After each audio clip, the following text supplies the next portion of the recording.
Hujambo na karibu tena mtazamaji wa The World News katika kipindi hiki cha ulimwengu wa siasa. Mimi ni Adam Hussein. Rais wa Marekani Bwana Donald Trump anasema kiongozi mkuu wa Iran Ayatollah Khamenei anapaswa kuwa na wasiwasi sana. Rais huyo anasema nataka amani Mashariki ya Kati. Trump alisema akiongeza kwamba kama hatungeondoa nyuklia hatungekuwa na amani katika Mashariki ya Kati. Rais huyo wa Marekani amesema mipango ya rais wa Marekani Donald Trump ni kwamba anachotaka ni kuona Iran isiwe na aina yoyote ya uzalishaji wa nyuklia, iondoe mpango wake wa uzalishaji wa nyuklia inayosema ni kwa ajili ya amani. Rais huyo wa Marekani amesema kwamba kwa sasa kiongozi mkuu wa Iran Bwana Ayatollah Khamenei lazima awe na wasiwasi, na hii ni wakati wa mahojiano yaliyorekodiwa na NBC News mnamo Jumatano. Hata hivyo, NBC ilimuuliza Trump kuhusu waandamanaji wanaopinga utawala wa Iran ambao wameomba mara kwa mara Marekani kuingilia kati, huku utawala huo ukiendelea kufanya msako mkali katika kujaribu kuzima maandamano hayo.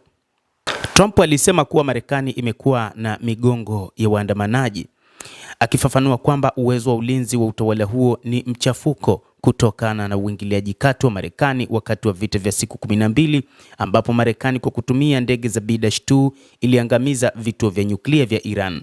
Nataka amani Mashariki ya Kati, Trump alisema. Kama hatutaondoa nyuklia, hatutakuwa na amani katika Mashariki ya Kati, anasema. Majaribio ya Iran kujenga upya maeneo ya nyuklia pia yalichunguzwa wakati huu, huku Trump akisema juu ya uwezekano wa majaribio ya Iran ya kujenga tena miundombinu ya nyuklia. Rais huyo wa Marekani anaamini kwamba wakati wa vita vya siku 12 waliweza kuhakikisha wamemaliza mpango wa nyuklia wa Iran, lakini bado ana wasiwasi kwamba Iran huenda ikawa ipo katika mchakato mwingine wa kujenga upya mpango wake wa nyuklia. Rais wa Marekani Donald Trump, ambaye wakati huu bado amekuwa akitoa vitisho dhidi ya serikali ya Ayatollah Khamenei, anaamini kwamba ikiwa Iran itakuwa na mfumo wake huo wa nyuklia itakuja kutengeneza makombora ya nyuklia, jambo ambalo litakuwa ni tishio kwa upande wa mshirika wake mkuu ambaye ni Israel. Hata hivyo, kwa upande wa Israel ambaye anatazama mazungumzo ya Marekani na Iran, amedai kwamba moja kati ya kipengele muhimu lazima taifa hilo lisiwe kwanza na mpango wake huo wa nyuklia, lakini pia mpango wa makombora ya masafa marefu. Wachambuzi wa mambo wanasema kwamba wakati huu ni wakati ambapo Marekani imekuwa na mashinikizo makubwa kwa mataifa mengi ulimwenguni, lakini pia ni wakati ambapo Marekani haina jambo moja ambalo inalielezea katika mchakato la kumaliza kutoelewana kati yake pamoja na maadui zake.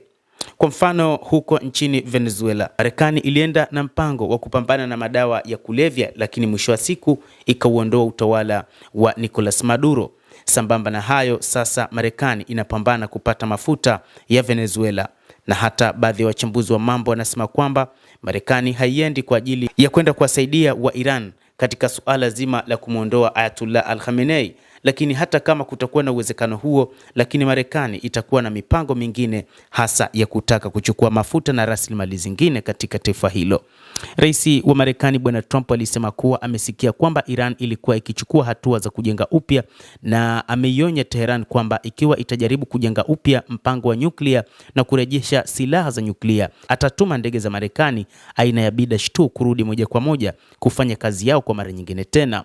Alisema Iran ilikuwa inafikiria kuanzisha eneo jipya la nyuklia katika sehemu tofauti ya nchi, na kuongeza kwamba alipopata habari kuhusu mpango huu aliambia Iran ikiwa watafanya hivyo, tutakachofanya tutawafanyia mambo mabaya sana, alisema rais huyo wa Marekani. Sehemu ya mahojiano hayo ilitolewa muda mfupi baada ya mazungumzo ya nyuklia ya Marekani na Iran ambayo yalipangwa kufanyika siku ya Ijumaa kufutwa na kisha kupangwa upya kutokana na mizozo kuhusu eneo, muundo na ajenda ya mkutano huo.